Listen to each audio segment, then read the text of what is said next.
Par rapport aux résultats du baromètre CSC, ce qui m'a paru tout à fait en ligne avec ce que nous on constate dans le groupe Europe Assistance, c'est la croissance du Brésil et de l'Asie en général, avec des montants d'investissement qui n'ont rien à voir avec ce qu'on voit en Europe,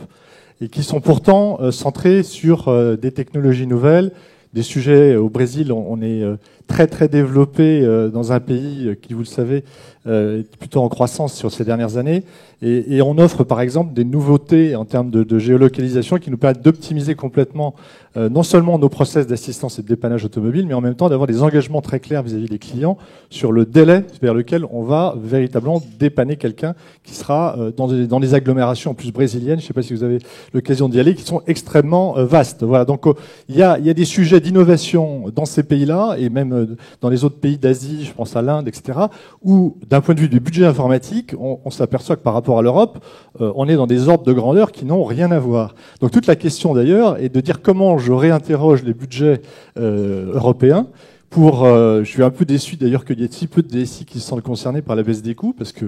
moi je reste concerné et motivé par la baisse des coûts sur le périmètre européen, parce que je pense que c'est grâce à ça qu'on va essayer de retrouver de la flexibilité. C'est-à-dire qu'il faut qu'on réinterroge la manière dont on dépense de l'argent, qu'on reflexibilise ou revariabilise nos coûts, c'est-à-dire qu'on recherche tout ce qui reste en coût fixe pour essayer de le remettre en coût variable, et qu'on puisse donner justement des marges de manœuvre à notre direction générale pour réorienter les investissements ou les coûts de maintenance vers ce qui porte de la valeur.